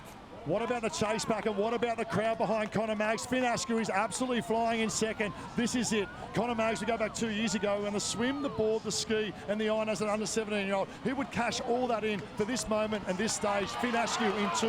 We go back to Zach Morris, Joel Piper, Bevilacqua, and now Ali Day back in about 6. All these men are still in it. The waves that were coming through on that board leg, they'll slow the ski paddlers down out there without a shadow of a doubt. Day's got to do something. He's had 3 wins and 2 third places. So's Ethan Callahan. It's now or never. You've got to find something special. Dig in, boys, because this is coming down to the wire. It is the final leg of the final race here in the Shaw & Partners Grand Eliminator. The Iron Series is on the line, and the young gun, Conor Maggs, is out in front. That is the task ahead. Maggs in 1, Zach Morris in 2, Finn Askew in 3, Bevilacqua on the red ski, Joel Piper on the pink at the top. That's your top 5. I think the winner comes from one of these 5 men. I have to agree with you. They are all up and about at the moment. We've got the race 1 ski leg. It's going to finish them off for this last eliminator before we crown the Shaw & Partners Ironman. But I have to say, if there is a moment that Conor Maggs is going to go in this race, it is right now. Everything is on the line for him right now. This is his dream. This is what he's got. His hero, Kai Hurst, on the beach there handling for him. But speaking of that, it's not over yet. He's got Zach Morris, one of the fastest ski paddlers behind him. He's going to have to stay composed. Hold that lead at the moment. Get in on a wave, keep it together and really take those big breaths. Conor Maggs has never won a race. Zach Morris in second has never won a race. Bevilacqua's got 13. Finney Askew's got 1. Joel Piper's never won a race. What about the first ever race that you win in the Shaw and Partners Iron Series is for not only the round, but for the entire title, and that is what is ahead of Conor Maggs here. He's halfway home. He turns. If he can find a runner, it could be over before it starts. That's the chase pack. Zach Morris goes round. Bevilacqua's up into third. Finney Askew in fourth. Joel Piper, Ali Day in sixth. He is storming into this one as well. He turns for home and he still looks relaxed. It's a Sunday training session for Conor Maggs. Starts to wind up. There's a lump. There's a lump underneath him. If he can get this one to the beach, it might be all he needs. He starts to wind up. He goes down and he doesn't even look around. No smile. He knows that there's a lot of paddling ahead of him. Over the shoulder there, Conor Maggs. Are we seeing one of the greatest boilovers in the history of the sport? What a paddle, what a race, what a man. Conor Maggs, I think he's going to get there. Conor Maggs, he's been the rookie, he's been the up-and-comer. People have talked about him being the next Shane Stein, the next Kai Hurst. We see him at the moment. Josh, we'll get you to come through because we are looking at our Ironman champion, Conor Maggs. I don't know if he's home, but Conor Maggs thinks he's home. He's got to dip the nose down. Oh, he goes in. He goes in. Conor Maggs, what about that? They're coming from behind. He can't get out of the ski. He can't get out of the ski. His leg's caught in the ski. Bevilacqua comes down as well. Joel Piper, Conor Maggs. Oh, it wasn't as easy as he thought it was going to be. It was almost a disaster. Joel Piper coming for him. Joel Piper's coming for him. Conor Maggs, it was his to lose. He almost butchered it. He goes for the line. Oh, the final jump to the line. Conor Maggs, he got it done. I thought he'd thrown it away. You will not see a better Ironman race in the history of the sport. Joel Piper came within an inch of winning that one. What about Conor Maggs? Oh my God, I've never seen anything like it. He couldn't get out of the ski. We have never seen anything go down like that at the moment. It was actually a moment where it was quite terrifying. He couldn't get himself out of the ski. He flipped over and got stuck. It's just that low tide coming through. And Joel Piper, we saw him get into this top 8. He went past CJ Brennan to get to that final 8, but that sprint finish, that will go down in the history as one of the greatest finishes that we have seen of all time. What about that result? Conor Maggs, the claim, the slew on the wave, the fact that he was stuck under the skis, ankle would have been caught in there, he wouldn't have been able to get it out. Joel Piper came from the clouds.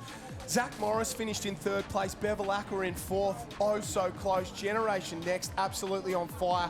He spoke a big game midweek. He had a couple of people who are in the know that he could have won. And what about Conor Maggs? I'm speechless. That is the best finish to an iron race you will ever see. They wanted drama. There was changes to the series. The Shaw and Partners Iron Series has delivered in spades because Conor Maggs is the champion. And look how close he came to missing out. What a win. And I think it was more relief than celebration. Yeah, it absolutely was there, wasn't it? He was looking like it was all having his own there, but just that one moment, we've seen the swell and what North Burleigh's been doing. We just see his girlfriend there, Imi, giving him a hug, absolutely in tears. The 19-year-old, but very excited. We're very pumped to go down to the beach and hear from Conor Maggs and Ty Dowker. Talk to me, Ty Dowker. Oh. What about that finish? Talk about that finish. They're over here with the iPad at the moment. We'll get the update very shortly, but word has just come through. Your champ, the 24-25 Shaw Partners Iron Champion, Conor Maggs, ladies and gentlemen. And what a finish from this boy of Jolie Piper. There was absolutely nothing in it. Conor Maggs, almost the perfect race. Then to come down that shore break, mate, what happened? Oh, I think I got a bit too excited. The shore break kind of jacked off and I nosedived. And I thought I was just going to get off and my toe and my whole foot got stuck between the foot pedal and the strap, and I just couldn't get it out. Like I was saying, like, oh shit, like. No, we were saying the same. We're going, what's happening here? Show us his head. And then Jolie Piper, there's a sniff of opportunity and the leg speed, mate. You were gaining, the finish line was coming. Did you think you were going to get there? Oh, to be honest, I thought it was a race for second, and then I saw Conor slew, and then I heard the crowd go, and then I was like, why is he not up yet? And then I didn't actually think that I was going to get it until I got up, and I think Conor panicked a little bit and saw us coming, but he's an amazing athlete. I've grown up against him, and To get first and second today is just absolutely unbelievable. I didn't think I could be here, and that's a testament to Burleigh's King and crew and Michael King. And what about this? Two pinks. The two pinks of the trialists coming through. You guys head up for presentations. We have the ladies on the line. Connor Maggs, you're our series champ for 24-25. Thanks, I might head up first aid first. But Well done, back to you guys. I think he would have ripped his toe off at some point there, because what about that? Foot stuck in the rudder. When he's flipped over, didn't come up. I thought that might have been what had happened there for Connor Maggs. And there's a lot of people in the know tipping him during the week. This order suited him. He's young, he's hungry, and now he is the Shaw and Partners Iron Series champ. Hugs all round, 26 on his chest all the way through to second place for Joel Piper. And Zach Morris, what a way to get your first podium in the Iron Series. To do it on the final day and the most important one, third overall in the series. Do you know what? Matt Bevilacqua, Finn Askew, Ali Day, Corey Taylor and Ethan Callahan, a huge thank you to those gentlemen as well for what a final that one was. What great sportsmanship that was between all the Ironmen there, right there. You heard from Joel Piper. The way he spoke about Connor Maggs winning there was just so beautiful. We're now looking at the Grand Eliminator. This is our Shaw and Partners Ironman series as we'll wrap it up. Connor Maggs from Newport in front, Joel Piper from Burleigh Heads Mowbray Park, and Zach Morris of Northcliffe. They are the champions for 2024-2025 of the Shaw and Partners Iron Series. What a summer, what a way to finish, but don't go anywhere. There's plenty more action coming up after the break. That's just the men's final. We've got the Shaw and Partners Iron Series Grand Eliminator final race for the women coming up. Don't go anywhere.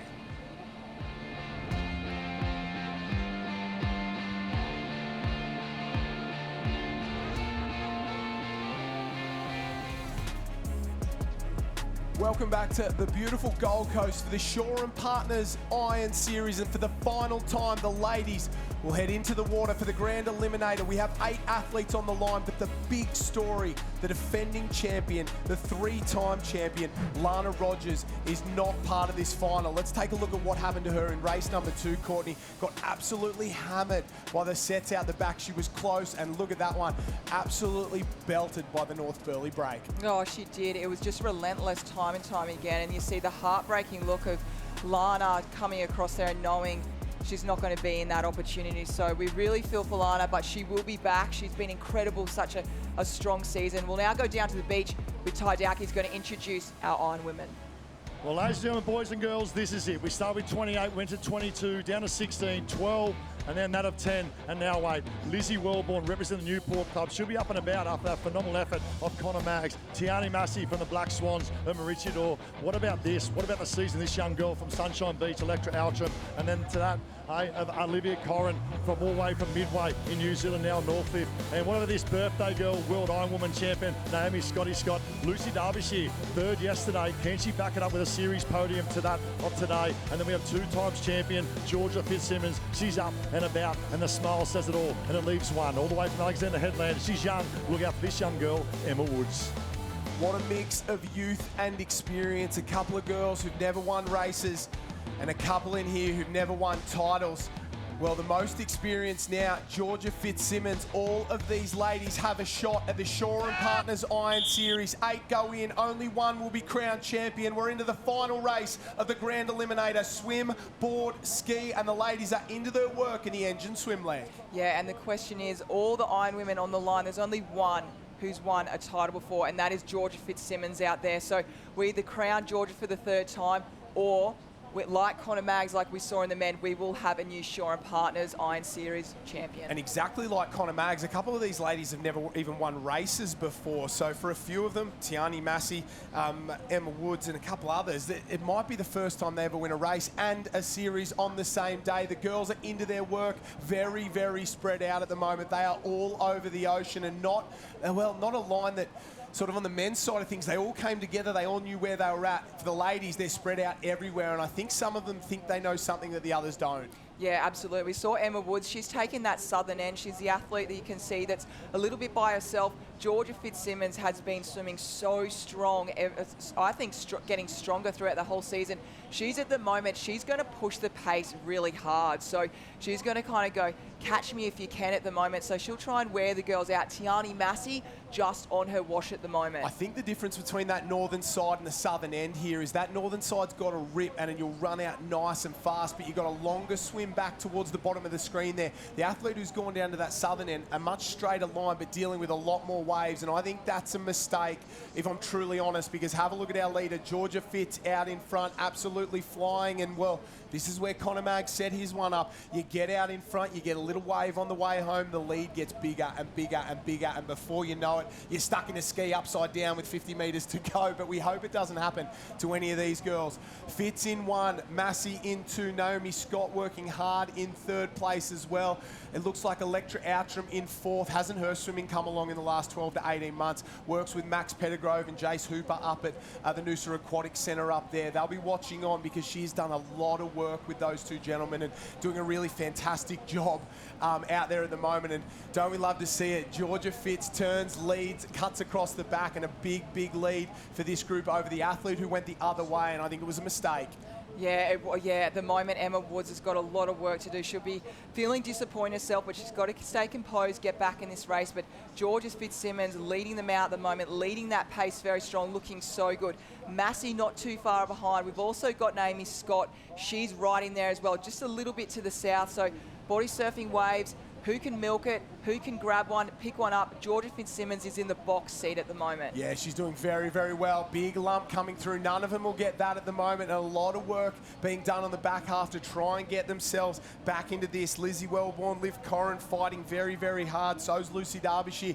They're all in the mix at the moment. And I think one wave, if it comes through and picks a few of them up, it's the only way this will break wide open on that shore break. Fitz still out in front. You can see that white water. That's where she sort of wants to get to, because that's where it's breaking. A lump comes through. Fitz goes down it. 2 others go down it as well. Maybe Tiani Massey. Naomi Scott in the centre. I just can't pick up who that was. But Massey on the left-hand side got the best of the run. Fitz on the bottom at the moment, but they're stuck in that North Burleigh hole. Yeah, they are at the moment. You've got Fitzsimmons, you've got Scott there, you've got Massey, all working really, really hard to get across. As we saw with the men's, the sooner that you can get up and be on your feet and get running, you're going to make those meters and get going. So we've seen the transitions, how fast they are at the moment. But as we can see, the girls very tight. And they've really panned out from that 4th position, which looks like Lucy Derbyshire at the moment. Yeah, they've broken away at the moment. They're going to work. Our leader, Georgia Fitzsimmons, she's done it all in the sport. Her 10th year in the series in 2019 and 2023. She won the title. She's won the Australian Championship. She's won the Coolangatta Gold. She's had 13 race wins before, and she stands up and leads, gets into the first transition there. Alongside her is the world champion, Naomi Scott, and the most in-form Iron Woman in the sport, Tiani Massey in 3rd. Not too far away. Ty Dowker, the big guns have come out to play. Oh, how good is this? Georgia Fitz leads round. The support, Harriet Brown there cheering, not only for Georgia, but also Naomi Scott, Tiani Massey, Electra Outram, Lucy Derbyshire, Lizzie Wellborn, now going the board league, will make a big move. Look out for that at the yellow craft. Emma Woods back in 7th, and Olivia Corrin still close enough. Around goes Electra Outram, Lucy Derbyshire, Lizzie Wellborn. Like you said, you've got to get a move on. Emma Woods has done a fantastic job to get herself back into that one, and I think maybe it was Corrin who took that extra line down the side, not Emma Woods there. There's Corrin as she comes around. The world ski race champion, got plenty of work to do to get back into this one, and she was in a similar spot in race number 2 and clawed her way back in. That's the task ahead of them at the moment. Georgia Fitz leads on the whiteboard. Naomi Scott in 2nd. Tiani Massey's just been hit. Electra Outram on the blue and yellow. Lizzie Wellborn on the yellow. That's your top 5 heading into the board. Oh, so close at the moment, as it's really coming down. You can hear the crowd. You can feel them just screaming at their competitor out there. But Georgia Fitzsimmons, 2-time Iron Woman champion, she's looking so good, and she looks so good race 1, race 2. She set herself up right from that first race. So at the moment, she's just going to pop through, a little bit hit, but Naomi Scott gets hit as well, and Tiani Massey just hanging in 3rd there. So we're in the board leg at the moment, ski leg to go. she's got to get this through cleanly. She can't mess one of these pops up because behind her is the full field coming for her. You can't buy experience, and Georgia Fitz has got more experience than any woman in this field. She's been there, she's done that, but Naomi Scott, the world champion, she's won 3 races in the World Ocean Series in the last couple of weeks, comes to the Shaw and Partners Iron Series in absolute a purple patch of form, goes to the lead at the moment and starts to fight, and then Electra Outram, the blue and yellow board, she moves past Tiani Massey into 3rd place. That Scott grew up in Manly down on the Northern Beaches, now under Naomi Flood and training partner of Georgia Fitz at the Northcliffe Club here on the Gold Coast. And well, she's won 3 straight races outside the Shaw and Partners Iron Series, and I think she's due for one here, and it could be the most important one of the summer. The Grand Eliminator, she leads her clubmate around there. Electra Outram from Sunshine Beach and Tiani Massey from Maroochydore in 3rd and 4th. Lucy Derbyshire's there, Lizzie Wellborn, Emma Woods. It's now or never for these ladies. They've got to turn, find a wave and find a way to get back into it, because if you let Naomi Scott and Georgia Fitz get to the beach and onto their skis, this one's over before it starts. Yeah, well, Outram and Massey, they're going to give Fitzsimmons and also Scott, they're going to give them a sniff of that Iron Woman crown at the moment. We just see Naomi Scott, she's just milked a brilliant runner at the moment, and a little bit of history about Naomi Scott. She has won this last Iron Woman Series round a couple of times. We just saw Fitzsimmons, she's just come down a beast of a wave on the south end at the moment, but Tiani Massey, she's taken it out north just in the top end of the screen there. It is not over. We are seeing 3 of the absolute best Iron Women at the moment fighting it out. Oh, how did Tiani Massey find that and get back into it? Naomi Scott in the centre finds another little run down there. Tiani Massey refuses to go away. Here comes Georgia Fitz there. There's Massey, there's Scott. Both of them rolling down the front of here onto that shore break, into the transition for the final time. The race 1 ski leg will decide this one. Scott's up, Massey's up, Fitz is up, Outram not too far away. Ty Dowker, 1 leg to go for the title. It's a match race. You look at match race, you look at body language, and Tiani Massey is up and about. Smart move from Massey. She chased the swirl to the north and got the link over the gutter to join our leaders. Now, going this last leg, this is what you want. You want confidence, and we know how well all these 3 girls can paddle the ski of Massey, Scott, and Fitzsimmons. Tiani Massey and Naomi Scott are best friends. They're best friends, and they're fighting it out for the Shaw and Partners Iron Series title. Georgia Fitz goes around, Electra Outram, Lizzie Wellborn, Lucy Derbyshire. These 3 girls close enough if they're good enough. Corrin got a little bit of work to do if she wants to get back into this. So does Emma Woods. I think the winner will come from the top 6, but it's far from decided at this point. Massey is on and away. You can see her blue ski sneaks up and over. There's Woods going through transition. She's a long, long way down. 33 seconds on our leader. It would take something truly extraordinary for one of these 2 girls to get in. There's Massey, Outram, Lizzie Wellborn. This race is on. And Tiani Massey, we know how much she wants this. And at the moment, all the girls are hurting, absolutely hurting. But this is all down to the wire. The Shaw and Partners Iron Series champion, Tiani Massey, has been there. She's been thereabouts. She hasn't got the waves this season that she's deserved.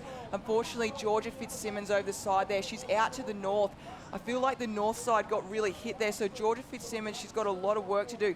Lizzie Wellborn is now back in the mix. Naomi Scott's there. Oh, Tiani Massey. Josh, she's just been hit. Belted, absolutely belted. Here comes another one. Massey goes over the top. She's got to get that ski speed up. She's been hit again. And there's all of a sudden 5 or 6 girls in the hunt at the moment. Over the top they go. Here comes Emma Woods. That's her at the bottom of the screen. She's a chance as well. Massey's out. Lucy Derbyshire from 6th place going into the ski. She's up into 2nd. Lizzie Wellborn's got to sneak over if she's any chance. Oh, Naomi Scott belted. Naomi Scott belted. Off the ski. Naomi Scott's gone. I think her series chances are gone as well. Georgia Fitz, I think the winner comes from these 3 ladies. Yeah, we've got Derbyshire. She's just over on the north side there. Tiani Massey, she did have that about 15-metre lead, and just that back end of waves came through. And then we see Wellborn. She is still in the hunt. And as you said before, this is the moment. They've done the hard yards. This is where it all comes to play. Unfortunately for the birthday girl, Naomi Scott, she's there unfortunately still in the break zone. She's out of this title at the moment. Derbyshire, out in front at the moment. Lucy Derbyshire, she is sat in this series and hasn't, well, she's been second and third and seventh and hasn't won a race, has never won a race in the series. She's had 5 race podiums. Could her first ever win be right here for the entire series? Grew up in South Australia, made the move to the Gold Coast to be an Iron Woman, and she's at the Surfers Paradise Club. She's half a leg away from winning the Shaw and Partners Iron Series title. Looks over her shoulder and is looking for a wave. Massey and Wellborn, they're close. Here comes Massey. Massey's going to get down this runner. The gap's going to close, but will Lucy Derbyshire get over the top? Oh, Tiani Massey will go close to the can, cuts across. Lizzie Wellborn trying to find one as well. They're all over the ocean. Oh, this is unbelievable. We've just seen the most dramatic finish in the Shaw and Partners Iron Series for the men. Now the women, exactly the same. We just see Lucy Derbyshire. We've seen all summer her ski paddling has been phenomenal. It's been above and beyond. Tiani Massey, she's just hanging there. Lizzie Wellborn's coming from the south. It's not over. We know how punchy this little swell is, but Lucy Derbyshire looking incredible. Derbyshire off. She hit the sand exactly the same. Derbyshire's off, but she's on. She looks over the shoulder. Not enough time for a high five. She can't believe it. Her first ever win in the Shaw and Partners Iron Series will be for the entire series, from South Australia to Surfers Paradise to the top of the sport. Lucy Derbyshire is the Shaw and Partners Iron Series champion, and what a race. What a win, what a season. Hugs all round from boyfriend Finn Askew there. She is number 1. Tiani Massey across the line in second. Lizzie Wellborn, they fought hard the entire way. What about that? A huge performance, and I don't think she can believe it. Georgia Fitz, oh so close. Oh wow, that was Lucy Derbyshire. You're an absolute superstar. The 21-year-old taking that out in that final ski leg, and look at the sportsmanship there. Lucy Derbyshire and Tiani Massey. We saw Massey, Wellborn, Fitzsimmons. They were all up the front. I can't believe it came right down to that last leg. But Lucy Derbyshire, congratulations. You are our Shaw and Partners Iron Series champion, and I don't think she can believe it. The emotion there, I'd say there'd be a few tears. We'll get down to Lucy and Ty Dowker in a moment. We can't wait to hear from her as well, but what a day. What a race, what a series, what a summer, and I think we got the finals that we deserved after so many rounds, so many races, so much heartache and so much triumph. Ty Dowker is with the Queen of Surf Sports, Lucy Derbyshire, the champ. What about that? The Queen of Surf Sports, Lucy Derbyshire, you're the Shaw and Partners Iron Series champion. How's that? Oh my gosh, I can't even find words. I don't think it's sunk in yet. Oh my gosh, that was so crazy. I can't believe it. Love the way you attacked the back of that race, but let's go back. The journey. Grew up down in Adelaide, made the move up here to the Gold Coast. Basically, the family moved up here as well for this moment and this stage. Pretty special. Oh, it's so special, and some of them even travelled up to come watch me, and they're amazing. They always are there to support me, and it's been one hell of a journey, full of up and down. So I really can't believe this is happening. I always wanted to win an Iron Series title. I just didn't think it would be so soon. We're the top of the pops now, but let's talk about that race. It's a brutal race, isn't it? You know, come to the Grand Eliminator today, we go with 12 to 10, down to 8. But the race in particular, but your ski leg at the last, the ability to tack that can and get around nice and clean and first, advantage towards the end. Yeah, for sure. I saw some waves coming out the back and thought that was be the time to go, and paddled past a few of those girls, and I just thought, you know, stuff it, this is now or never, and it kind of just paid off in the end. What about the support over here from Get in, the boyfriends here? Come on in, Mum and Dad's here as well. Come on in, Dad, there he's over there. Come on, get in, don't be shy. It takes a village to win these series as well. Excuse the pun, but you've got a lot of people here supporting you in your corner.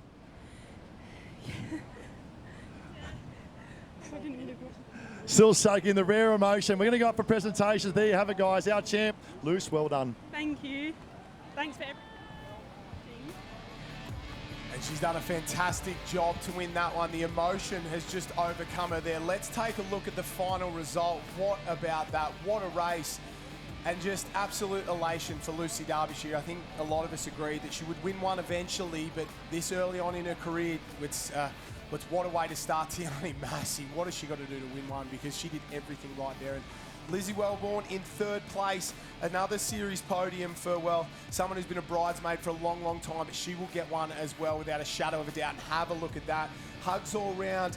All these athletes, Courtney, understand what it takes to win a title. It is truly the toughest test in surf sports. Let's head down to the podium now. We've got the men's podium up first.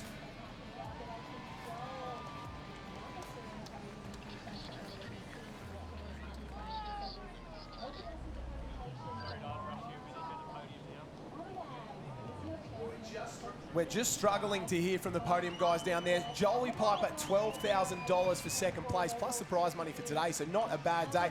This man, Connor Mag, on top, $25,000, and an Isuzu MUX going all the way to Connor Mags. I'm not sure he's got his full license yet, so I hope he can drive it home. And what about that? That podium, we're going to see that sort of podium for the next couple of years because they are young, hungry Lions and they have been unbelievable today. What about that? What a summer from the men. Oh, they have been absolutely. We've seen it's been amazing. Thank you to all the Ironmen. To be watching this has just been absolutely incredible. They're not only incredible athletes but humans as well. But I had to question with Connor Mags, has he got his license as well to drive? Buddy, that's how young he is, only a teenager. And oh, what a finish that was. It was a dream of his. It's now come true. Obviously, there's a few heartbreaks out there as well, but only one could come at the top, and it was, yeah, what a phenomenal day it's been. We've almost lost our voices here being in the commentary box, but yeah, thank you to the Ironman. And on the ladies' side of things, Lizzie Wellborn in third place. That is, well, her third time on the overall series podium. A big thank you to Jimmy Walker from Race 1 and Earl Evans from Shaw and Partners Financial Services. They are handing out both the checks and the trophies here today. Tiani Massey from Maroochydore in second place, her best ever result in a single race. And it was the overall series as well. She gets $12,000 for second place. First place, your Shaw and Partners Iron Series overall champion for 2024-2025 from Surfers Paradise by way of Glenelg in South Australia. Miss Lucy Derbyshire is the champ. She gets the trophy, the accolades, $25,000, and Isuzu MUX as well from Earl Evans, the man who made all of this possible. A big thank you to our partners as well. And these ladies, what a celebration they will have. They certainly deserve it. Oh, the same as the Ironmen. The Iron Women have been incredible. And these three ladies on the podium as well, they have just been such a pleasure to watch. They're the fittest athletes in the world, and you know, Wellborn, Massey and Derbyshire, they have been consistently up there, not just over this summer but the last few summers as well. So congratulations, especially to that lady on screen at the moment for taking her first Ironman Series crown. Oh, a couple of firsts and one of the best series you will ever see. Big changes this summer with the Shaw and Partners Iron Series, a new naming rights partner, a new format, more athletes, more races, more prize money, and just more action. And I think we got two finishes today that we will remember for a very, very long time. And if I'm completely honest, it's probably a changing of the guard. We are seeing the next generation of superstars making their mark on our sport. Yeah, they certainly are. We saw the young guns not only just getting themselves up and getting close, but also backing themselves. And here's that beautiful car. We will see Connor Mags and Lucy Derbyshire. They will be driving away, and look at that. Isn't it just absolutely built for the Race 1 surfcraft as well? Yeah, Race 1 giving those cars to the athletes there. We love it. The Shaw and Partners Iron Series champions. You'll see them coming from a mile away. What a car, what a series, what a summer.